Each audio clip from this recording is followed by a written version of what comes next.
What is good, Straw Hat Crew, and welcome back to another video. You already know, it's a banger. Without any further ado, let's jump straight into it.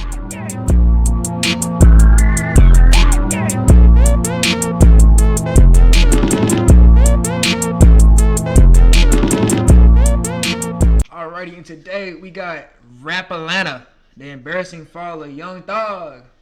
By the way, we're not watching 2 hours. We'll probably get 20 to 30 minutes into it, and depending on if y'all are fucking with it, we can get another part in.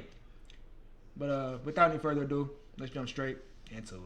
Atlanta for years has been one of the top sources for the most talented rappers in America, but in the shadows, Atlanta is hiding a dark secret. In a place where the street rappers end up becoming the most popping musicians, once a gangster rapper gets on, nothing is worse than their street credibility. I'm not gonna lie too. Atlanta rap is probably some of my favorite type of rap, cause I like underground. I'm a real heavy underground scene type of guy.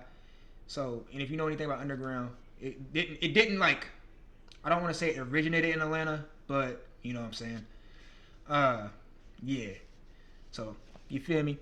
Being tarnished. In the streets, there's one label that's impossible to overcome: snitching. For many in the rap game, portraying yourself as a gangster but being outed as a snitch can be the end of your career. There might be exceptions to the rule, but the reality is once you're outed as a snitch, the streets no longer want to hear your music. And if there's anybody that's ridden hard for the anti-snitching position, it's Young Thug. After pleading his way out of a serious state RICO case that called his YSL label a street gang, Thug returned home with one of the most solid reputations in the city. He went up against the state and didn't win, but managed to secure one of the best plea deals imaginable. And with his respect level at an all-time high in the streets, he set out on a mission to destroy his former friend and label signee Gunna. Despite taking a more comprehensive plea than Gunna, it seemed that Thug was incredibly bitter that Gunna took a plea and got out of jail before him. So from here, he started And I watched the video on that, and it turns out the plea couldn't even be used against fucking Gunna.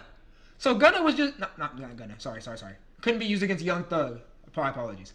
Couldn't be used against Young Thug. So Young Thug was just pissed for the simple fact that he got out before him, which is not how a real homie is, bro. That's not how a real homie is, bro. That's not how a real homie is. Hell no, bro. You're telling me you're mad at me. I took a plea. It can't affect you at all, my nigga. I wouldn't do that to you. It can't affect you, my nigga. I just want to get out. You feel me? They offered it to me. They said it wouldn't affect you at all, no matter what. And I said, that's a bit. And I got out. Like, what? So you want him to stay in there with you? Come on, Thug. Campaign to destroy Gunna and tarnish him as a snitch for taking a plea and doing the same thing that Thug eventually did too. But now it seems that Thug might have bit off more than he could handle, as after 2 years of disrespecting Gunna publicly and calling all of his powerful friends in Atlanta and telling them to stop supporting Gunna, Thug's own street reputation would be destroyed when it emerged that 10 years ago, in 2015, he sat down with investigators for a voluntary 2-hour interview where he told the police the entire backstory behind a high-profile shooting. Thug would claim that Pee Wee Roscoe, the man they had arrested for shooting up Lil Wayne's tour bus, used to carry drugs for Lil Wayne. Thug told investigators that Pee Wee breaks the law every day and that he didn't want to do anything to get in the way of their investigation of him. Hold on, wait a minute, bro. I know I'm pausing a lot. Y'all know how I get down, bro. I'm sorry. But I gotta get this off real quick. So you're telling me you're gonna go into the room, start chatting it up, like these are your best friends, but then Gunna takes a plea that can't affect you at all, which is no snitching, by the way, that can't affect you at all, and you're gonna be mad at that. And you had the nerve to be mad at that. It's not even the fact that you did this, right? It's not even I don't care about the snitching shit, bro. It's the fact that you have the nerve to be mad at the nigga Gunna after you got out, but you were doing the same shit, Thug. What? And Lil Wayne? With more This than nigga used to brain Wayne's drugs. Try to somebody, bro. But I don't know, cause every day, bro, ball. I don't know. I honestly don't know. I don't wanna like block out y'all case by saying Roscoe didn't do that. I don't know. Yeah. This idiot did it, this idiot paying for it. If the idiot didn't do it, he gonna be home. At one point, he even requested food and ate a bologna sandwich given to him by investigators so he would continue talking. 6 o'clock and I haven't ate. You want some food? You want some food? They still ain't giving Do me. you want some food? Okay, we'll get you some food. Sorry. We'll get you mixed up. Okay? You want to see if we got some food? Yeah, let me check and see. That's a bologna sandwich. You don't like bread? Yeah, it's too thick. Oh, it's too thick. That ain't Everybody different. right. That bread's so thick. Let me let you eat, man. You keep trying to eat, man. Yeah, You I'm keep... trying to eat. Thug, despite his legal team crying foul at his own trial that lyrics shouldn't be used against him, he would point out to investigators in the interview that Lil Wayne had previously rapped about Birdman having an army and wanting him to go down in a hail of bullets like Tony Montana at the end of Scarface, an observation that left detectives overjoyed at this enlightening discovery. Before the album, he said, on one of the songs, he was like, I don't want no problems, I just want my money. Birdman is an army, I'm a one-man army. And if that coming for me, I'm going out like Tony. He said those exact words. Who is Tony? Tony Montana. Scarface. I know Scarface. See, He was like, Birdman is an army. Why are they so like? See, I wouldn't be so pissed off that they're so energetic, so happy. Why the fuck is you so happy, bro? Why are you so giddy? Why I'm locked up like this, man? But yeah, he said Scarface. Oh yeah, I know Scar. But yeah, like I was saying, bro, I'm pissed. Army. Okay. He said Cash Money is an army, I'm a one-man army. And if them coming for me, I'm going out like Tony. Gotcha. Scarface, the Tony last Montana, scene in yeah. Scarface. Yeah. And he would end the interview on a positive note, with investigators telling him he did great.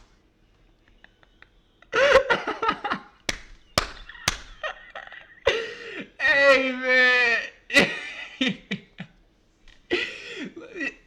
Head that what? Thug offering That up his shit personal come. number, I know promising it's detectives that they could call him anytime for information, just as long as they didn't tell the world that he was talking to them.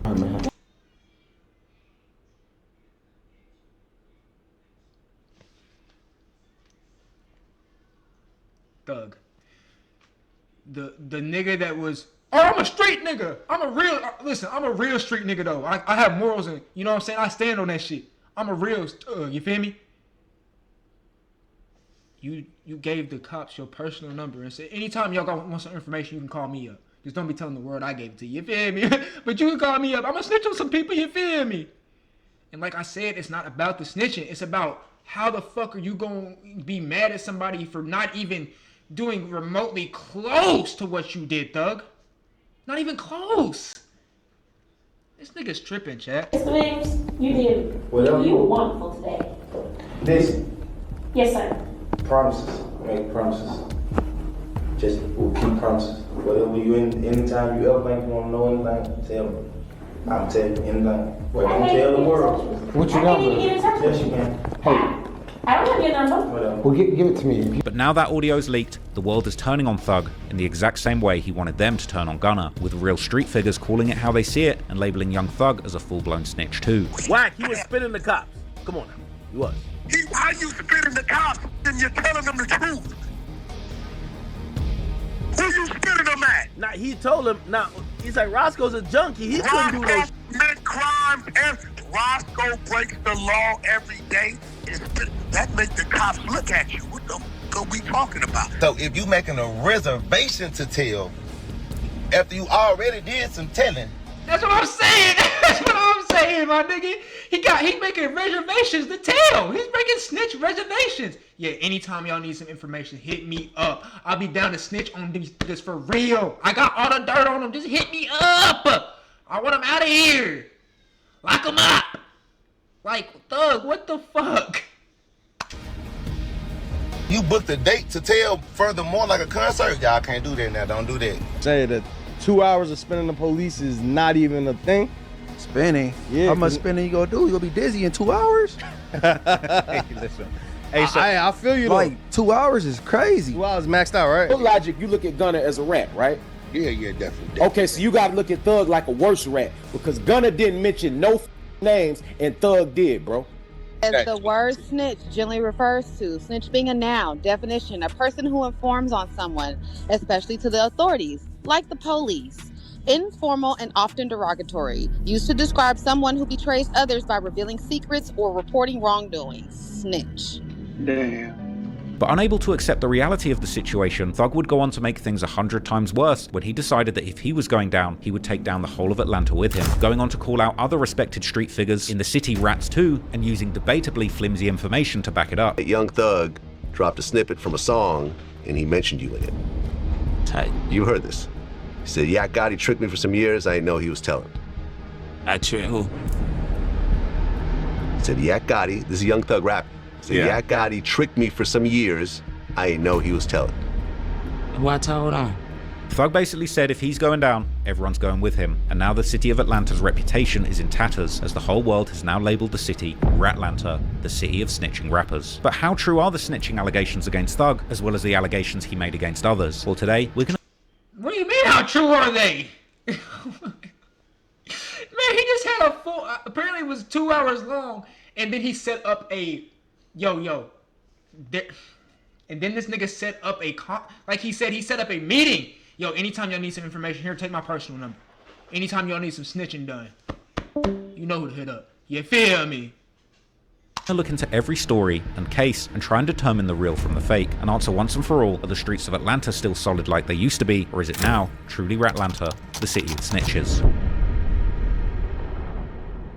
Content warning. This video is about a sensitive topic involving loss of life. We've removed any graphic content to comply with YouTube's guidelines. We aim to provide informative, factual journalism on a tragic event in the public interest that does not dismiss its seriousness. All clips are used under the doctrine of fair use for news reporting and analysis. Some points made in this video are opinions and theories. I am not responsible for third-party information. If you want to watch my videos uncut and extended, go to patreon.com/traplawross, where you can get those for just $2. Also, you can now watch my new drops on Spotify, so go search me there. Here's the video. Please explain to me, what's the whole beef between Lil Wayne and like Birdman? Why is he trying to sue him and all that? What's the deal with that? Lil Wayne and Birdman first crossed paths when Lil Wayne was just 11 years old, when rapper Lil Slim, a Cash Money Records artist from Wayne's Holly Grove neighborhood, made the introduction. Wayne out my hood, so Wayne out of Holly Grove. Y'all know I'm off Apple and Eagle. We had the autograph session, and told Wayne to come over there, and he showed up. And you introduced him to Baby? Yes. And how old was he? He was like 11. 11 or 12? Yeah, about 11. Wayne, who at the time was going by the rap name Baby D, would freestyle for Birdman, the head honcho of Cash Money Records, and Birdman would give the young rapper his business card in return. He introduced me to Baby, and I spit for Baby, and gave me a card, and I ain't never stopped calling the number on that motherfucker. While their mentor-mentee relationship started off innocent enough, Birdman would take Wayne under his wing and put him in the recording studio. Some say this mentorship came with a dark side, with Birdman introducing the young Wayne into a grown man's world, exposing him to a lifestyle he really shouldn't have been living at just 11 years old. Wayne's career kicked into high gear when he teamed up with another young... I can see that, bro. I can definitely see that, bro. Like, that's so crazy that Wayne was, like, he's so... No glaze, but Wayne's a really talented rapper, bro. That's just insane that the things he's seen, you already know. Because especially back, like, in the day, they wasn't really caring about keeping kids' minds, you know what I'm saying, safe like that, bro. Especially, like, you know what I'm saying, not in no rap game, you feel me? And it just sucks to see that. Talent Lil Doogie to form the Bee Gees, dropping their first album True Story in 1995. By 97, Wayne and Lil Doogie, alongside the Cash Money rappers Juvenile and Turk, begun rapping under the group name The Hot Boys, who would eventually become legendary in the South. Their success was meteoric. Their debut project, Get It How You Live, debuted at number 37 on the Billboard Hip Hop charts, and by 1999, their album Guerrilla Warfare blasted its way to number 5 on the Billboard 200 albums charts. It would be certified platinum, selling more than 1 million copies, and by just age 15, Lil Wayne was on top of the world. Look at this little. The block is hot, man. Next week I'll be 15. The block is hot, man. But behind the flashy videos and platinum plaques, something deeply disturbing was going on. There were rumors that Birdman had been some of his younger artists, including Lil Wayne. I don't know. I never in my life saw be manipulated the way that they were manipulated, you know. Oh, I guarantee it. This dude used to kiss them dudes, bro.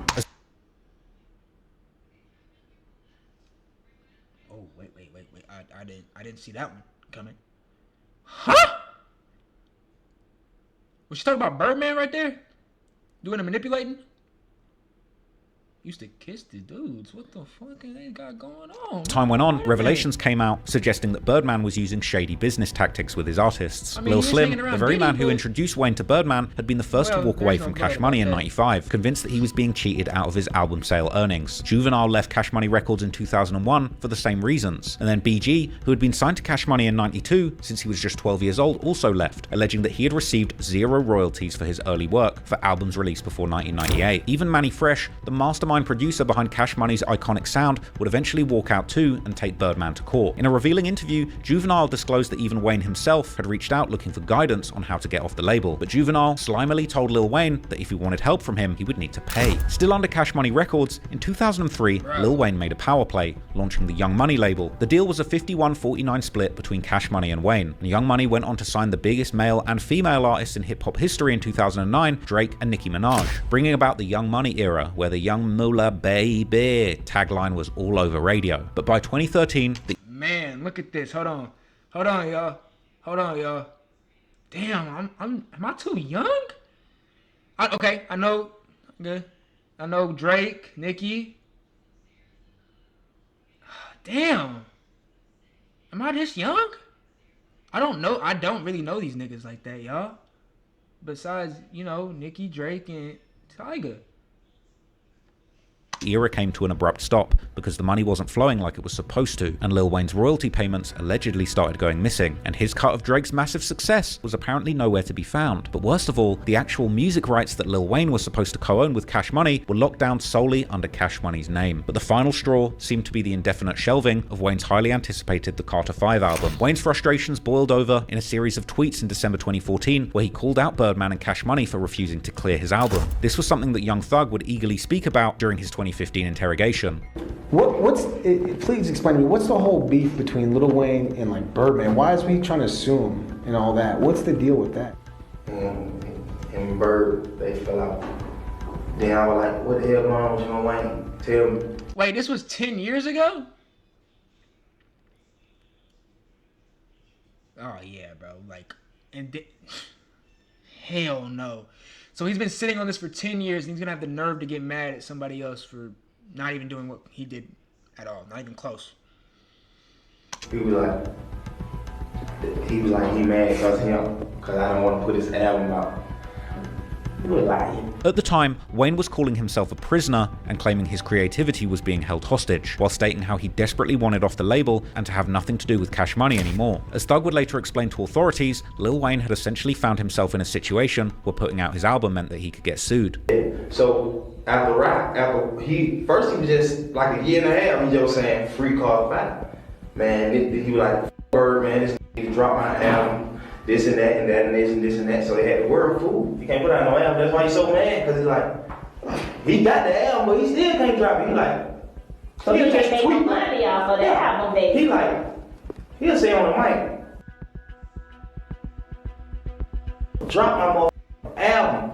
He can't put it out. And then in 2015, Lil Wayne filed a lawsuit against Cash Money and Birdman for a staggering $51 million. I always had in my mind, Wayne mad about his album not coming out. And then Wayne never said to the world, Birdman never paid me. The whole time they had problems, he always said, free to Carter 5. Free to Carter 5. That's at night, his album is called Carter 5. And Birdman, they never put it out. But let's take a step back and look at how Young Thug came into the picture. In 2011, a 19-year-old Jeffrey Williams was just another hungry artist grinding in the Atlanta underground music scene with dreams and aspirations of working with Lil Wayne. What's next for Young Thug? Who should we look forward to you working with? Do music? Any mixtapes when they come out? What can we expect in 2011? Wayne, Young Money. I'm working with them. You are right now? No. Are you going to? You're going to. Yeah, Young Money, I'm coming.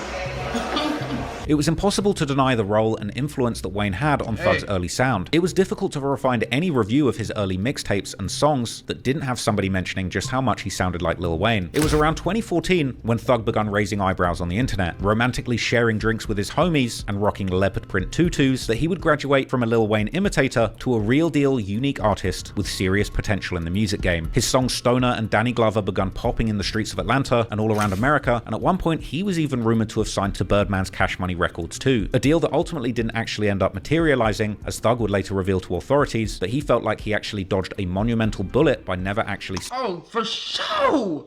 Man, clearly Birdman don't be giving a fuck about nobody. He just trying to make sure he get his chicken, and whatever artist he had to suck dry, pause, to get that chicken he gonna do. Man, Birdman don't seem like the type of... He seem like a P. Diddy type nigga. I'm not gonna lie, Birdman and P. Diddy seem like the same type nigga. I don't know, I'm not trying to say Birdman's on that type of weird shit, but he was hanging out with P. Diddy. But I'm not trying to say he's on that type of weird shit, but they just seem like the same type of niggas to me. I don't know how to explain it. Signing the deal. I'm glad I ain't signed with him. I probably would've been the same way like Wayne. Showing out about my money. Trying to sue his motherfucker. Because I always had in my mind. But anyway, in March 2014, Thug came out with a bizarre announcement, telling the world that the name of his next album would be Carter 6, presenting it as the ultimate homage to his idol Lil Wayne. I looked up to this fool so much I named my Carter because a while back he was like, the Carter 5 is my last album. And then I didn't know that album was gonna be held. I thought that album was gonna drop. So when he dropped the Carter 5, I was gonna come up and drop the Carter 6 and just keep going to the Carter 10. This announcement came at the worst possible time, as at this point, Lil Wayne was publicly feuding with Cash Money Records and Birdman, with the timing looking incredibly shady, as Birdman had also seemingly taken Thug under his wing. Tensions continued to heat up following Wayne's $51 million lawsuit against Birdman in January 2015, and in March 2015, Thug's label officially announced that Thug's Carter 6 would be coming out soon, with this followed by Thug releasing the artwork for the project that featured himself naked under a red spotlight the next month. But Lil Wayne was not impressed, and he would go on to diss Young Thug and the album cover. Also, before I go any further, I want y'all to do me a favor and stop listening to songs that pose naked on their album cover. However, Thug insisted that the album was named in honor of his role model, and he would later give his opinion on Lil Wayne's response to him to the authorities.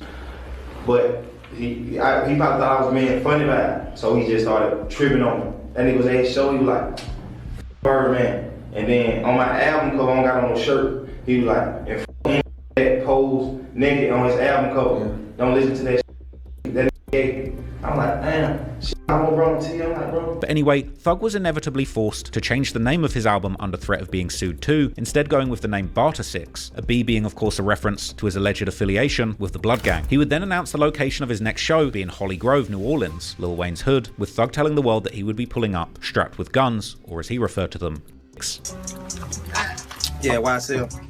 Carter 6 coming out Friday, first show, New Orleans, Holly Grove. Meet me there, better yet, beat me there, you did. With them too. Yeah. And Barter 6 would indeed officially release on April the 17th, 2015. Lil Wayne immediately fired back during a live performance, making his position clear. There was no such thing as the Carter 6. If there were any other albums that dropped recently, tell them I say suck my ain't no mother such thing as Carter 6. You let them know Tocha says suck my. But less than a week later, this war of words escalated to something far more dangerous, as on the night of April the 26th, 2015, Wayne was on stage at a club called The Compound in Atlanta, and while this was going on, down in Louisiana, Lil Wayne's home state, Thug was facing a hostile crowd, getting booed off stage. I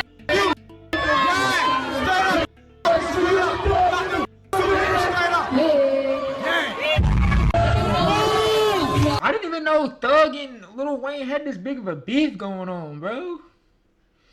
Damn. Oh, I mean, I don't know, bro. You know how old heads be, bro. Whenever they see a nigga that's he a little zesty, and you know what I'm saying, like, and then he made an album cover, and now I guess Lil Wayne thought he was trying to play him, like he, you know what I'm saying, like, but it's like, bro, you were his idol, my nigga, like he. Man, it is what it is. He's still like that.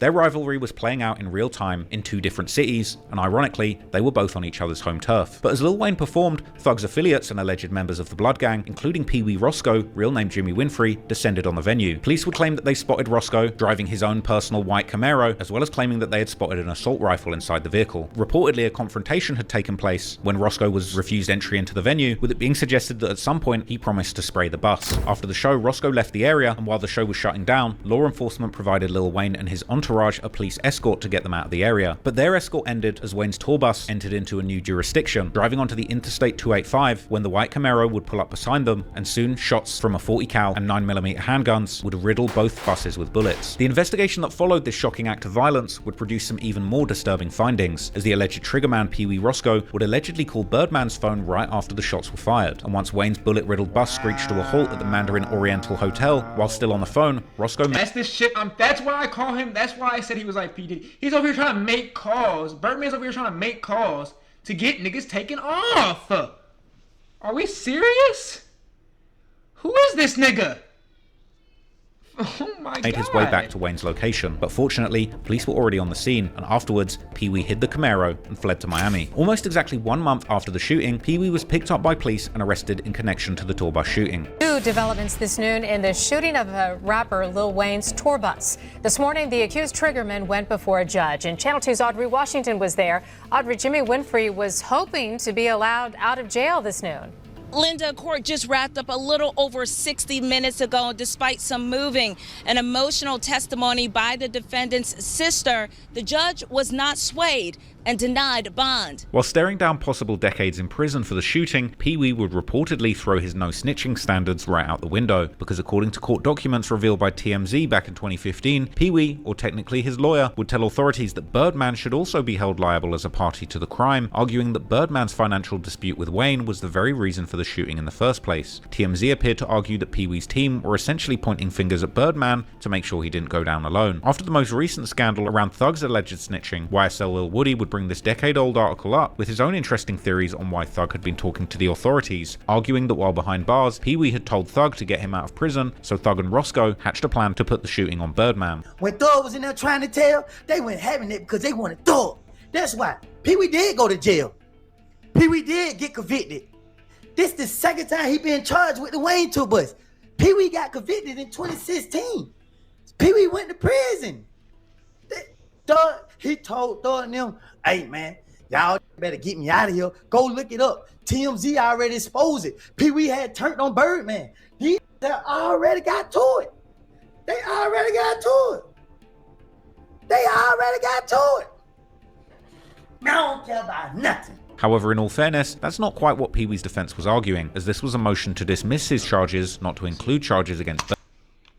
Comes now Jimmy Winfrey, the defendant, by through undersigned counsel and respectful request this honorable court to dismiss the indictments. Indictment in this case based on selective prosecution. In support of this motion, defendants respectfully show as follows. Okay. Oh, never mind. Birdman, nor Young Thug, who was also mentioned specifically. And most importantly, all the supposed claims made by the defense were in fact them simply responding to claims made by the prosecution in order to prove that the prosecution was engaging in selective prosecution, and therefore Pee Wee's charges should be dismissed. However, what this does arguably point to is the double standard held by guys like Young Thug and Pee Wee himself, because if this doesn't count as snitching, then surely Gunna's Alfred plea shouldn't count either, as in both cases there was some seemingly questionable... If this don't count as snitching, Gunna's Alfred plea should basically be the opposite of snitching. Like, if this don't count as snitching, is what I'm saying. Questionable claims or admissions made by the defense that in the end had nothing to do with the prosecution of any other parties allegedly involved in those crimes. In the case of Pee Wee though, while he may not have been snitching on Birdman, Birdman himself seems to have tried his best to tell on himself too, as a leaked jailhouse phone call between Birdman and Pee Wee Roscoe would later reveal what appeared to be discussions of a payment, where Birdman could be reportedly heard telling the locked up shooter how it was his time to come out here and get his money, while adding that Pee Wee had done everything that he could do. Birdman would of course deny any claims of involvement, insisting that the phone call was for a legitimate business unrelated to the plot to shoot Wayne. And while Birdman and Thug were named in the indictment, for some reason they were both never formally charged. This week, an indictment in the case. Come on, bro. Like, are we serious? We really falling for that? No, hell no. It was just real. What business play did he make while he was in jail? He made a business play before he went to jail. I know he did. He shot up the tour bus. That's what business play he made before he went to jail. Come on, man. They stated that Winfrey called cell phones linked to rappers Young Thug and Birdman before and after the gunfire. The indictment went on to state that the shooting stemmed from a feud regarding Lil Wayne's contract with Cash Money Records. Ultimately, Roscoe ended up taking a plea deal instead of facing the wrath of Cobb County's district attorney and what seemed like an overwhelming amount of evidence against him. Man who shot up tour buses belonging to rapper Lil Wayne pleaded guilty and accepted a 10-year prison sentence. He had until today to take a deal. As Pee Wee or Roscoe will spend 10 years in prison. The district attorney here in Cobb County believes the gang problem is getting out of control in Cobb and really the metro. We told you about a case last week in which his office asked the judge for a 350-year sentence in another gang case. So it's likely Jimmy Winfrey saw the... Woo! 350? Man, you might as well just you should have just said life. Like you're staying in here for the rest of your life, bro. You don't even say me a year. Just be like, you're staying here for the rest of your life. 350? Why would you give him 350? You're not living on 350? The writing on the wall. However, he was allegedly pressured to accept the deal, and in a strange turn of events, by 2018, that conviction was thrown out by the Georgia Supreme Court. On this case, the judge interjected herself in that process, implying that if Winfrey lost at trial, she would give him a much harsher sentence. As a result, the Supreme Court found that Winfrey did not voluntarily enter the plea and was influenced by the judge, so the plea and convictions were thrown out. By November the 6th, 2020, after 5 years in prison, Roscoe was a free man once again. Yet despite Thug's diligent public support for Pee Wee following his arrest in 2015... Dale, what you got to tell them? Free Roscoe, bang on What you got to tell them, Duke, Dre? Free Roscoe, motherfucker. Free to him, go. Yeah, free Roscoe till you free. Big B's, big C's, you understand what I'm saying? It would appear that just a month after he was shouting Pee Wee Roscoe, Thug would find himself behind bars for threatening a security guard at a mall in Atlanta. Following this arrest, officers would pull Thug into an interrogation room, at which point the artist, known for his strong anti-snitching stance, would embark on a voluntary 2-hour conversation with the investigators. This lengthy interrogation audio would later resurface and spark a narrative that Thug himself might be a snitch. During the interview, investigators immediately zeroed in on their real target, Pee Wee Roscoe, the man they had arrested for shooting up Lil Wayne's tour bus just months earlier. Anyway, man, what I would like to do is just talk with you and just, like I said, get background of this whole shebang of just the whole history of what's going on. I'm sure you know what happened in Cobb County, right, with Pee Wee. Wait, hold on, wait a fucking minute, Thug. You're telling me the shit you got dragged in here for wasn't even about the situation. It was about threatening a security guard, and you just started telling about the situation in Cobb. I'm not gonna lie, bro. You are a fucking rat, and I'm not no hood straight nigga. So it's not like I'm like a, but that's what you are, bro. I'm not gonna lie. That's crazy. You know all that crap. Just because they asked. Roscoe. Yeah, Roscoe. Just because they asked. Yeah. At the start of the interrogation, they would remind Thug of his right to remain silent, not once, but multiple times. Know anything about Miranda rights or anything like that? You have you don't have to talk to us type deal. You can't talk to us. It's totally up to you. But we would like to talk to you just so you can help sort some stuff out. First right is that you have the right to remain silent. Lives in ATL. Okay? You understand that? Yeah. Okay. That's if you are willing to talk to us. That's kind of what that's saying. Like, we haven't threatened you, we haven't hit you with a club, we haven't made any promises. But do you understand that? Yeah. Okay. And despite these warnings, Thug appeared ready and willing to talk about anything they wanted, so long as he didn't have to sign any formal statement. Not saying anything against you. No, I feel it. I feel it. Talk and whatever we need to talk about. But she know I talk to you about it. But I don't. You don't have to sign that. But do you understand that though? Yeah. Okay. And while Thug came to the interview on an empty stomach, the authorities were quick to offer him something to eat. You know they haven't since 6 o'clock and I haven't ate. Do you want some food? You want some food? They still ain't giving me. Do you want some food? Okay. We'll get you some food. I told them that goddamn. I was like, can y'all give me some? What unfolded in this conversation appeared to be a flagrant betrayal of the street code, as Thug would provide investigators with a detailed breakdown of the entire beef between Birdman and Lil Wayne, framing it primarily as a business dispute over unpaid money. Anyway, please explain to me, what's the whole beef between Lil Wayne and like Birdman? Why is he trying to sue him and all that. What's the deal with that? Hold on now, hold on. And we'll never go. So I just was like, what the hell? I said, what the hell going on, Wayne? Why you don't? I said, cause they got so comfortable with him. By then I was like, why you tripping like that? He said, it's crazy. He want me to put the damn album out. He don't even got the single out. If I put the album out, he ain't gonna do that. So I ain't gonna make him look crazy. Gonna make him look bad. I can't put it out. So that's what I was like, oh damn, Wayne want the album to be out. But deep down. What do you mean? If you put Lil Wayne's album out, you really think Birdman thought Lil Wayne's album was gonna flop? Now it ain't about the album. Birdman ain't paid him for some shit. And he would even piece together lyrics for the cops, letting them know that Lil Wayne had previously rapped lyrics that inferred that he might go down in a hail of bullets like Tony Montana at the end of Scarface. So come to find out, him and Birdman got problems because he old. Because on the mixtape that he dropped before the album, he said on one of the songs, he was like, I don't want no problems, I just want my money. Birdman is an army, I'm a one-man army. And if that coming for me, I'm going out like Tony. He said those exact words. Who is Tony? Tony Montana, Scarface. I know Scarface. See. He was like, Birdman is an army. Okay. He said, Cash Money is an army. I'm a one-man army. And if them coming for me, I'm going out like Tony. Gotcha. Scarface, the last scene in Scarface. Yeah. In perhaps the most damaging revelation, Thug would inform investigators that Roscoe and Wayne used to be very close, and that Roscoe was actually Lil Wayne's drug connection, a statement that directly implicated both men in illegal activity.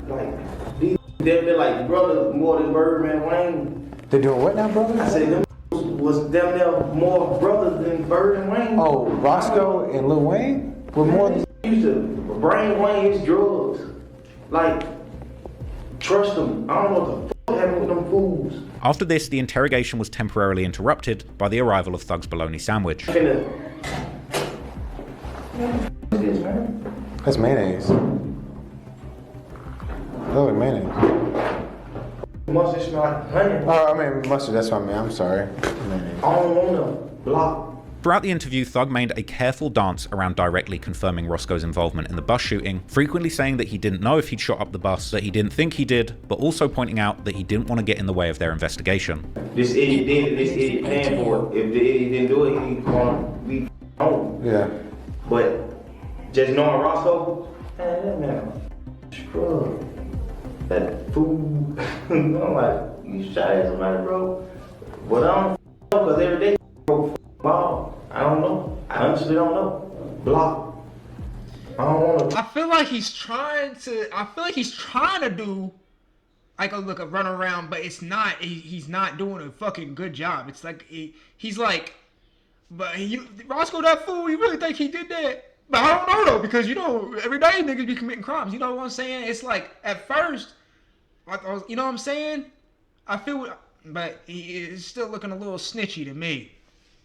Like block out y'all case by saying Roscoe didn't do that. I don't know. By the end of this marathon session, Thug had provided so much information that the investigators literally ran out of questions, and they thanked him for doing such a great job.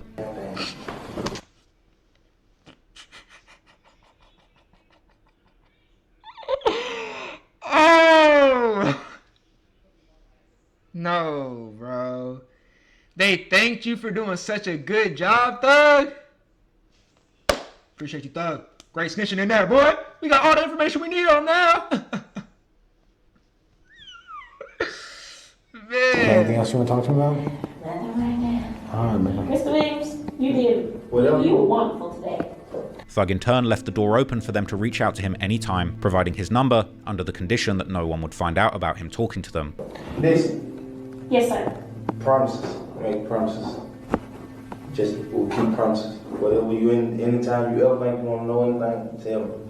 I'm telling you anything. But don't tell the world. Now, this interrogation audio hasn't exactly been a secret. It surfaced on a couple of blogs years earlier and was even posted by DJ Academics at the time, but that was back in 2023. But by August 2025, when the video resurfaced, opinions on Young Thug had drastically shifted, because since his own trial, where Gunna had accepted a plea agreement before Thug and admitted that YSL was indeed a gang responsible for criminal activity in the wording of that agreement, Thug would himself label Gunna as snitch, as well as pressuring all of his powerful friends in Atlanta to ostracize him from the music community. When this audio recording recording came out after talking so much smack about Gunna snitching, this interview would become Exhibit A for everybody ready to label him a hypocrite and a snitch himself. Thug would call his truth-telling an honest mistake, an interesting choice of words that got him duly clowned on, with even Tekashi 6ix9ine jokingly saying that his whole cooperation must have been a big mistake as well.